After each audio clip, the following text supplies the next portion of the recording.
Okay, welcome to the show, Rebecca. I am so excited to have you here. But I have to ask you something. Is this the first time we've actually met? I think it's the first time we've met in person. Right. We've been dancing around each other in the digital space for about a decade. I know I like you. Yeah, I do too, right? So that's why I see your stuff and I go, we're going to be best friends. Yeah.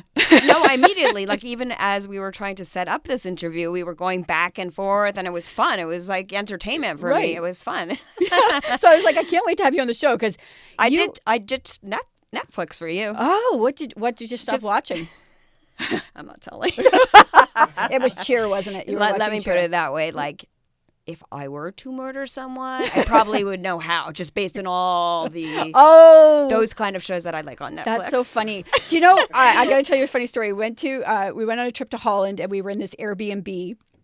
And they said, "Oh yeah, turn on the TV." So we turn on. They had their Netflix account, and their history comes up. Oh.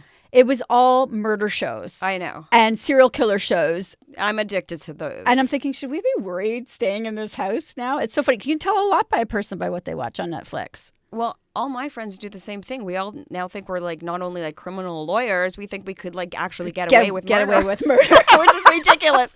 So let me just preface this by saying I have no intention of murdering anyone. Yeah, you should put that on the record. So the reason I wanted you here today, though, is because you shared something recently very publicly that really resonated with me. And you talked about how you had a mental breakdown, essentially, and walked in and quit your job. I think you did what many of us think about doing. We all have those fuck it, I'm done moments, but don't actually action it. You actioned it. I actioned it. Yes, I did action it. So in a sense, listen, I had a cushy job. I was the executive editor of SavvyMom.ca, which is a parenting resource site. I was in there a couple of days a week, but I was the executive editor. So the job itself was, not brain surgery. It was about parenting. No one would die if I didn't post a picture of baby Archie, right. But because it was in the digital space, I was always on my phone or computer looking at trends, or I would just get sucked into reading so much. So even when I wasn't working, I was still working. And yeah, between that, hammering out, going through a divorce, making sure my son was okay, in a new relationship, and then work and coming off a book tour, it was a lot. And I'm not saying, I'm more busy than any other mother or not, but I think everyone has their breaking point. And I hit my breaking point to the point that I go to this woman 4 times a year for facials. They're not facials that you enjoy. They're actually facials. I was so stressed out. I was getting the stress pimples in my 40s, along my jaw. Right. And I just broke down. I literally broke down to the point I was hyperventilating to this woman I see 3 or 4 times a year at most, and I don't ever cry in public. And it wasn't even I was crying. I couldn't stop. I was hyperventilating. So much was going on in my life. And I thought, okay, something needs to give. Well, I can't give up my children. So that was, and yes, I am coming from a place of privilege, but let me just explain this for a bit. I recognize that most mothers can't just quit like that because they have children to feed and they want their kids to have a nice life. So even though, yes, it looks like I live a privileged life and yes, I have a nanny, I still had a breakdown to the point that one night I thought, just go to the hospital because you are going through something and it's not right. Something is wrong. I was rational enough to think maybe I should actually go to the hospital. Yeah. Anyway, so long story short, I wanted to make sure I talked to a therapist first. And it was so interesting because I said, I really am so unhappy. I'm so tired. I am so burnt out just from everyday life. He said, quit immediately. And I was shocked. I was like, wow. Okay. Yeah. But then I had I thought about it immediately, actually, after I left his office. And I said, I'm wondering why he said quit immediately. Like, would he say that to a burnt out mother who had 3 children with a deadbeat ex? Would he tell the same woman to quit? And his answer shocked me. His answer was, yes, I would. And the only reason is because it all comes down to the word support. So I have a very supportive boyfriend who, I talked with him about possibly leaving just because I was so overwhelmed. But he was there at support, not monetarily at all, but just support, giving me the space, listening to me, helping me figure out what my next step would be. But can you imagine? I was at the point, I literally walked in on a Monday morning where I usually have my knapsack with my laptop computer and all my notes and everything. And I just walked in and I said, this is my last day. And quite frankly, the people in the office were shocked. Because I never showed it. There was no lead up to like, that. There was no really, like, I wasn't like bawling at my desk. I wasn't talking really about my personal life to my colleagues. So they were shocked. And I didn't have any plans looking back. Like, everyone was shocked, and I felt really, really good. And I booked a trip to Mexico for a few days, a couple weeks. I was sleeping in, I was meeting friends, and then I realized I'm feeling better and I actually miss my job. Okay, now what does one do? Once they quit a job impulsively and then they realize a few weeks later they're feeling better. I just needed a break. I needed to sleep in some days. I needed to, also I should add also, I am a single mother. So on weekends, I have both my children. I am exhausted by the end of it. So I pretty much told them the truth. Like, I told my immediate boss, who obviously talked to another higher up boss, but I said, it turns out it didn't really have to do with the job or the people as I thought it was, like, consuming my life. I just needed a break. And I can't even make this more simple. I was so tired. And then once I had the sleep, once I finally caught up with sleep, not just for one night, but for a good couple weeks, every night going to bed at 10, actually like sleeping in till like 9, which is a huge sleep in for me because I used to get up at 5:30 in the morning. I felt better. So I walked it. I saw her. I reached out to her, my immediate boss. I would love to say her name, but because how? Anyway, I'm actually about to tear up because she was so compassionate about it. I said, I was just so burnt out. Important though with somebody, I am tearing up a bit because she was so supportive and she was so understanding, and not only was she understanding, we tweaked it a bit. We tweaked how I was going to work. So, for example, I will not work Mondays. I just can't work Mondays because after a weekend, again, as a single mother with 2 kids, one's a teenager, one's 7. So I'm pulled in all different directions with these kids. Right. I just can't work on Mondays. I'm not productive. I'm exhausted. So I do not go into the office on Mondays. Mondays is a no-go. What I found so interesting is I was actually just candid. I was so truthful. All I said was, it turns out I was just burnt out. I didn't leave because of a person or the job. I left because I was like seriously burnt out, breaking down to a woman I don't know. So something had to give. And again, it can't be my children. Right. It couldn't be my boyfriend. Like I'm happy with him, and everything had to like fit in somehow. So when I read this story, that's what stuck out to me was, first off, I think that you did acknowledge, and as you did in this podcast, you said, I'm coming at this from a place of privilege. Not everybody can do that. And I think we tend to apologize for ourselves, which I don't think, we should have to do. I do this a lot. I say, I'm a single mom. I've got 2 teenagers of my own. I've taken in a 3rd teenager. I have 24/7 custody. I have a dog. I have a job. I'm overwhelmed, completely overwhelmed. And pulled in a lot of directions. Right. And yes. So when I read your story, I was, girl, can I relate to that on so many levels? but also so can a lot of other women. And we're all going through this, right? We all have this massive struggle right now, I think.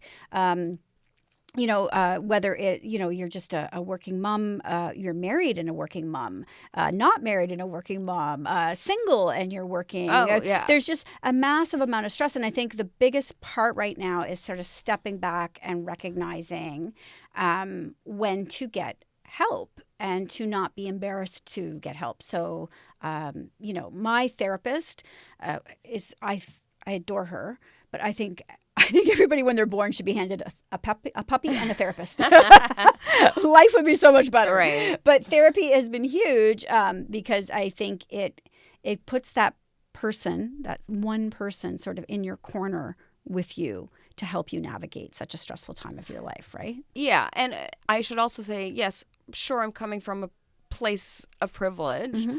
That being said, I've been working since I was 18 years old. Mm-hmm. I'm now in my mid-40s. I have not taken a break, not even after I had my babies. I think I might have taken 3 months off after my firstborn, but I was still working. So I have been working nonstop, sometimes 6 days a week for 12 hours a day, especially early on in my career with the National Post when we were working 24 hours, like 7 days a week. Right. And my very first job as like a producer for, well, now Senator Pamela Wallen, we really were working 14-hour days, like 5 days a week, Right. because the show didn't air until night. So we were working from 9 a.m. to 10 p.m. at night every day. So I didn't take a break. But someone early on told me, put a couple $100 away in a bank. Like the bank will automatically take this couple $100 a month and put it in an account that you just won't touch. So and then I actually forgot that the bank even did it. So I was putting, ever since I was 18, putting away a certain amount. It was a couple $100 every month. Didn't even notice it. The bank automatically put it into a separate account. At one point I was like, okay, this is my boob job account, right? Like, right? One day I'm going to need a boob job, right? So it was like my emergency fund. Emergency boob job. At first it was okay. It's an emergency if like my furnace breaks or my roof is leaked. But then it kind of became my boob job fund. And then it actually became super helpful because I needed a mental health fund. So like I encourage mothers really right like now, that, like even if you can put like $50 away a month, just do it, because you don't know when your breaking point is. And I didn't even know when my breaking point was. It happened like this. You never know when you're going to have it. I learned, you're telling me the story about breaking down with having a facial. I learned to ski when I was 44. And so I signed up for this group instructor lesson and, there's 6 of us and we're out on the hill and I get out there and I'm completely panicked about this, and all my anxiety of trying to learn to ski for years and years sort of caught up with me. And so this guy who's out there instructing 6 women ends up becoming my personal therapist. And like those poor 5 other women lost an instructor because But you got free therapy. I totally broke down on the hill. Like I'm talking the big snot bubbly sobbing cry on the hill. I'm so scared I'm going to die. But you hear that from a lot of women too, like just like especially in yoga classes or meditation, like people are breaking down. But what really resonated with me and it makes me super sad is there are so many people reach out to me. So many people private message me with their own struggles. They're suffering from depression. They're suffering from anxiety. I mean, I do feel blessed in some ways because they literally have no one to talk to. So they have no support. So I think if you have a radio show, you have a podcast, YouTube, I have a platform, we should speak out. We should be advocating for those who can't advocate for themselves, because I don't think a lot of women can or are, a lot of people are calling me brave. And I'm like, really? Oh, you think of me as brave? I was just being honest, right? Right. So, but I can see, as I'm sure you can see, many women would not want to go to their bosses and say, I'm suffering from depression, because immediately that boss's mind is going to be like, they can't do their job. Exactly. And at the end of the day, everyone needs to make money. And But if you say, I'm feeling burnt out and you're still good at your job, I'm pretty positive your boss and you can work out some sort of compromise. Right. Whether maybe it's you work one day at home, take a yoga class during the day, Yeah. just even like a half day off, like anything that will make your employee, if they're good, I agree, they have to still be good at their job, Right.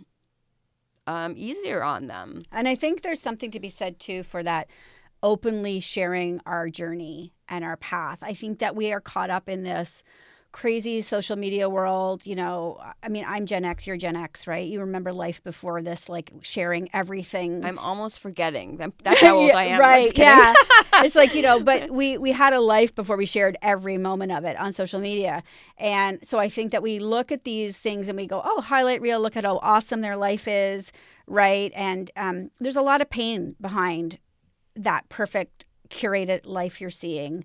And so because people don't share those real moments, right, behind it. Well, actually, yes, many don't, but many have started to. And I read good. their thing and I think, now that's brave of you because you're actually really getting into what is happening.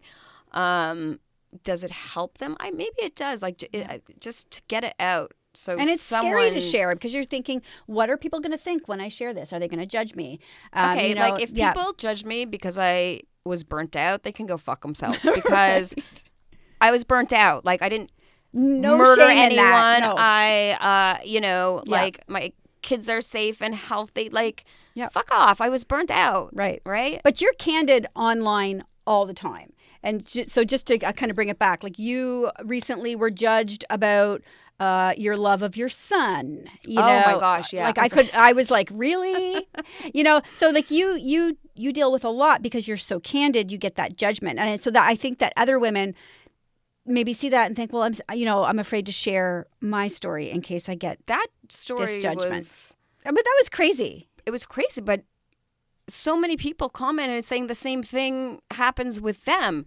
And it purely so just some context, the story was someone reached out to me saying that I obviously love my daughter more than my son, purely based on the fact that I post more pictures on Facebook. Facebook, Facebook, whatever you want to call it. I post more pictures of my daughter than I do of my son. Thus, I must love my daughter better. The only reason that there are more pictures of my daughter than my son is because my daughter loves getting her picture taken and my son hates it. I have to bribe him for 20 minutes to get a picture. That's the only reason, one and only reason.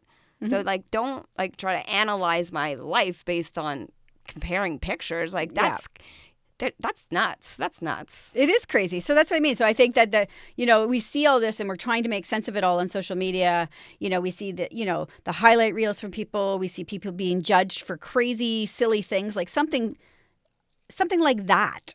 People don't know the reasons why you share more pictures of your daughter or your son, and then they actually have the nerve to write you and judge you on that, which is crazy. And then you share something so raw about having a mental breakdown. So did you receive any judgment on that? Did you get anybody saying anything negative about that story? No. You know what? That's good. I could not believe it. I am still shocked that someone didn't come down hard on me because I have a nanny. Someone didn't come down hard on me because I, whatever car I drive or whatever bag I'm carrying. Because even I know, anyone with common sense knows, who cares? Okay, you're wearing diamond earrings. That doesn't equal happiness. It might equal happiness for half a second, but no, overall, it affects everybody. But what amazed me the most was the number of people who shared their stories with me, and I don't know them personally, but they're friends on Facebook I interact with, and the amount of people who just said they're depressed. They suffer from anxiety, and they have no one to talk to. That really hurt me. And I especially feel bad for working mothers who actually want to be stay-at-home mothers. Personally, I have always been, quote, an ambitious person. So, I always wanted to work, but I do think of mothers that do want to stay home with their children, but they can't. And they are Right. working 2 jobs. And they probably don't even have the resources to have a therapist like you or I, okay? So those are the people that I felt terrible with. If they're reaching out to me and telling me I don't have anyone to talk to, then I know it's not like I don't have to do it, but I do respond to them because I feel like they're reaching out to me. They think of me as a friend, and I'm only too happy to listen to them then, because sometimes that's all they need. They just need to know that someone out there is thinking about them, caring about them, supporting them. Mm-hmm. But I will tell you, it was pretty difficult just to like walk in and quit, and then like how embarrassing. Like I found embarrassed sort of going back, but at the same time, I was like, the worst they can say is no. So do you think your boss was so compassionate because she could relate? You know, she had Probably. that I feeling of mean, I've overwhelm. seen her and the way she works and her work ambition. I can't imagine that she isn't overworked. Not, I mean, she loves her job, Right. but I also, listen, we run a parenting website, so a lot of our audience are mothers, and I'm like an advocate, of course, for everybody with mental health, but especially mothers, because I think mothers are even too, like, can't even speak up to their partners and say, I'm overwhelmed. Can you just please like take over for like 4 days? Just you take over. Are you aware? Are you familiar with the cartoon called "The Mental Load" by Emma? No, I'm not. Okay, so But I this will look it up. yeah, it's a great cartoon. So she did it went viral a few years ago, and it was she did this cartoon, and it was like you should have asked, and she talked about sort of the mental load, and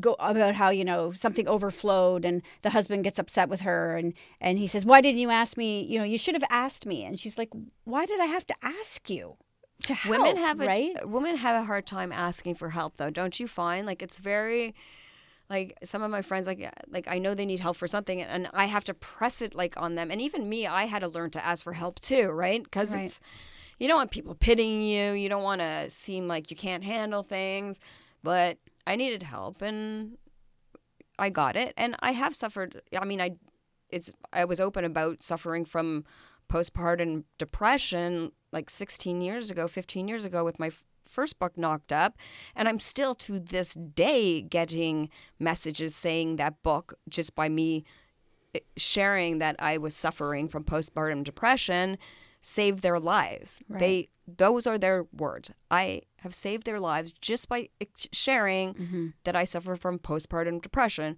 which is a terrible thing to suffer through. And also, I think that definitely needs to be stepped up on that level with postpartum depression, because doctors, like even 16 years ago, it's not that long ago. I remember a doctor saying, anything change in your life? I'm like, yeah, I just had a baby, like whatever it was, 5 weeks ago. They're like, And they just pass it off as if it was nothing. Right. And I'm like, I'm not a doctor, but even I knew There's major stuff it going had on to here. do with this Yeah. baby. It had to, because before that it was good, and now I'm crying uncontrollably Right. for no reason. I will tell you this trick, though, all women, mothers. If you want to see a doctor very quickly, if you're suffering from postpartum depression, walk in your fucking pajamas, bawling your eyes out, because no doctor wants that in their waiting room, and you will get taken. That is my tip to you. And that's how I walked And you in. speak from experience because I speak from experience. I was in my pajamas. I was in slippers, bawling my eyes out, and they took me right away because Right. I was like hyperventilating tears. Yeah. Who wants to see that in a waiting room? So yeah. Right. So I think it's important for us to keep sharing these stories with each other as a learning. It's cathartic for us to share, but I think it's also for other women to listen and understand that they're not alone going through this. Because I think myself, there's been, we had a guest on last week talking about her daughter had pandas, and which is an autoimmune, Yes, right? yeah. And so. And she said, like, in the first 3 weeks, she just shut down. right? And didn't talk to anybody. It was isolating. And I think we tend to do that in a lot of circumstances in our life. We shut down and we Or we close bottle it up. or bottle it up, And which then, is even worse. it's when you start bottling it up, it's going to explode, right? Mm-hmm. So Yeah.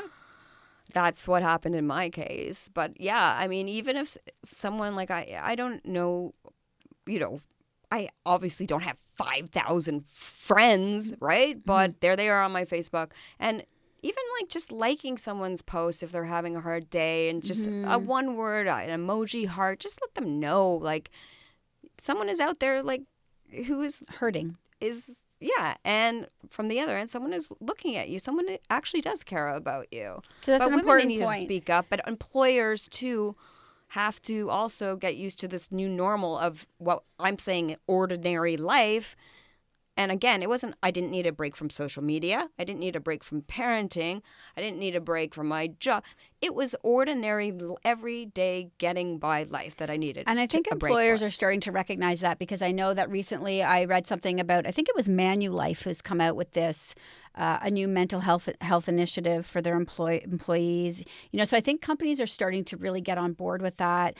Bell Let's Talk Day has really, again, has sort of raised the level of conversation on mental health in and around it, making it less uncomfortable to discuss it. The funny thing is, I didn't even know it was Bell Let's Talk Day when I posted that story. Oh, I didn't had even realize you posted it on that day. No clue. Right. So, and I'm like on my phone all the time. So, okay, Belle, let's talk. Like, up your game, because I'm in the parenting website business and I didn't even know it was. It was a coincidence that Right. I had posted it on that day. That's so funny, because I didn't even make the connection that you did. But no, it's good. Like, that's a good talk. Let's talk. But why should it only be one day? Like, why are we? It's like saying, I'm only going to have the sex or drug talk with my children once. No, you're not just sitting down with them once. You are continually having this conversation, right? And so I reach think, out to someone you haven't talked to in a while. How are you doing? That's it. It's so easy. We all think we're so busy and and that we're irreplaceable. Well, guess what? We all know. Well, I believe that everyone should know you are replaceable. Like, everyone is replaceable. So don't take that on too much. Right. Don't but yeah, I mean, my employers were amazing. Right. I don't think most employers would be as generous as mine were, and I hope they follow suit. Mm-hmm. And at least if someone's being honest to you, how can you not take that seriously? Right. Like, it's not like lying, like someone, like a kid, like the dog ate my homework. No, this is serious. I'm just telling you, I love my job. I need a break. And I don't mean a day break. I need like even a good like one, yeah. 2 or 3 weeks, okay?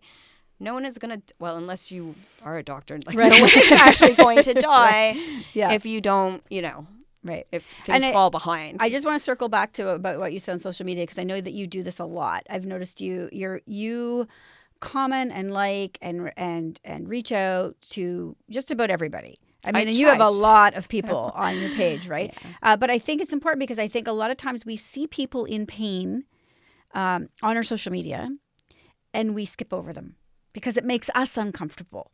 Right? We're in the moment, we're uncomfortable with that. We don't, I don't know if I want to be involved in this, but that's the time to reach out. And like you said, to drop a note, recognition, send them a message. Because those are the moments when people probably need you the most, right? Yeah, and sometimes I'll see someone post something and obviously they've been through something and I don't even know the backstory of it, right? Like, I'd probably have to scroll down on their wall. But I just immediately reach out and say, I don't know the backstory, but it seems like you're in a lot of pain. Like, I'm here if you want to talk. And then actually it does go back and forth. People ask me so many personal questions. Like, do you, not who cares? Therapy, whatever. That's like nothing. That's like, past the salt. But, what meds I've been on, have I tried cannabis for depression? Have I done this? Like, have you do this? And the thing is, I know what depression feels like. I know what anxiety feel like. This was different. This was burnout. This was maybe a mixture of all of that. Right. But I couldn't say I was depressed. depressed. I still could get out of bed. I still went to work. So I wasn't depressed. I wasn't having panic attacks except for that breakdown time. So I'm an anxious person by nature. So is my anxiety level high? Yeah, it's always high. Okay, that's who I am. So it wasn't that. Like I said, ordinary life these days because our bosses or our colleagues were constantly working because of the internet. Like I have friends whose bosses send them emails at 4:00 in the morning or at 10:00 at night. And what do? Like, do you ignore your boss's email at 10:00 at night? Yes, you do. 4:00 in the morning? Like, yes, you do. You do, yes. We can say that, but Yeah. to the person who needs that job and is saying, oh my, like, I have to respond to this. Like, in that way, I think the technology has ruined things. In fact, we should all make a blanket statement. No work emails unless it's life or death. Yep. So I've started to schedule when I send my email. Like I'll write my emails on the weekend because it's my time, but I will schedule them not to go out until Monday. And that's good. That's smart. Actually, I should do that. And if I don't want to, if I don't want to be working, then I will put away everything physically, and I have every notification shut off on my phone, right down to texts, because I want to. Can you teach me how to do that? Oh, absolutely. My phone is pinging like 8,000 times a day, and I don't know where they're coming from. It was the biggest stress reliever to get rid of all of that, because now I go to my phone when I want to, not when my phone demands I do. I love that. And that's a huge thing, right? So so it's about managing technology. But don't you also feel you have to have your phone on because you have kids too? Like, I mean, oh, that's a whole other podcast. Seriously, I know, but that's why I also always have to have my phone on. But I think our kids have too much. Like my kids will text me and go, "Mom?" Question mark. "Mom?" Question mark. "Mom?" And I'll go. You don't respond. I'll pick up my phone in 15 minutes. I might have 10 moms there. Oh, you got to switch it around, because I text my daughter from her bedroom. I'll be in my bedroom. She's across the hall. I'll be like, "Go bring me those carrot sticks and hummus up." She's like, "What?" I'm like, "Go downstairs and bring me a snack, girl." Oh, I hate when my kids text me in the house. I'm like, I'm in the house I love it. with you. I actually love it. I am not moving. I am texting my daughter. I'm like, "Remember, I gained 70 pounds with you." Everyone, people judge me on that too, but I'm joking. Like, I'm, Of course. And you have a very close relationship with your daughter. Yeah. So single mother, right? Yeah. You spend a lot more, I think, quality time than quantity. And so I think too, and just so before we wrap this up, I also want to bring this back to our daughters, because I think ultimately this conversation we're having today is important, because we're setting an example for our daughters to know that they have to put their mental health first, right? That they have to recognize when it's time to talk to somebody. Absolutely. And I'm not going to get into too much about my daughter, but she has been on meds and she needs to be on meds. But I will say this. She also used to go to overnight camp, and she told me that the lineup at night of kids her age, and that was between, let's say she went and started to go to 11 to 15. The lineup at night to the nurse, for the nurse to hand out medications, was so long. Like, it would have been around the block, all down Yonge Street. So actually kids now are speaking out about that. They're not. In fact, I just met a teenage boy last week who told his mother that he needs to see someone because he was feeling depressed and anxious. But yes, I am so worried about my daughter growing up in this age, because we don't even know, we have nothing to base this on. Our lives, our ordinary lives that we're having breakdowns in, while also dealing with new technology and new types of bullying and new types of worries. It's a lot, but teens, I would say to mothers, be honest with your teens too, because I am honest, with my kids. I might not say, I'm just so tired today, but I will say, I have a headache. I need to go rest for a bit. Right. So I do tell them the truth. And my daughter's a bit older. She's 16, and I do tell her the truth. I'm feeling depressed today. I've had a long day.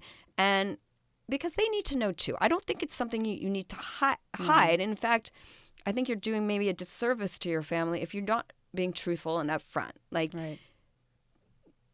We have to is model. my belief. Is Yeah. my belief. We have to model. But you parent your kids the way you want to parent your kids, obviously. But any teenagers these days, I would straight out ask, how are you feeling? Talk to me for like 2 minutes. I just want to know 3 things. Like, are you overwhelmed with school? Is there any way I can help you make your life easier? Because I look at my daughter and how much homework she does and all the extracurricular activities she needs to do. And I couldn't do that. But I am driving her to those places. Right. Although the Uber bill has gone up a ton. Yeah. But it's that's it. It's not only your daughter doing that, you've increased your workload because you're taking them all over the place. My daughter has a job, so I get her to work. And sometimes I say, I didn't get a job here. Why am I doing this? Well, that's my time too. When she's at a thing, I'm outside working on my phone or whatever. Yeah. But I just think everybody has to be honest, because like, who cares? Like, at the end of the day, who is going to really judge you for being blunt and candid that you need a break? Who cares? And you're helping somebody. Like, yeah. You are. When you're being honest and you're like this on social media, you are always helping at least one person, but probably more, with your honesty and your candor. And you continue to do so in your books and in your because writings. People they don't feel comfortable speaking up. Right. So, okay, I'll speak up. I'll share my story with you, because here I am, probably, 98th percentile of privilege, and I completely would give everything up to feel mentally healthy. Yeah. Like, sort of the higher beings. Right. I would give everything up for my mental health. Right. And my children's mental health, for that matter, because they are growing up in an age where everything is group chats that turn into a different kind of bullying. They're on their computers all the time. They're watching such inappropriate YouTube videos.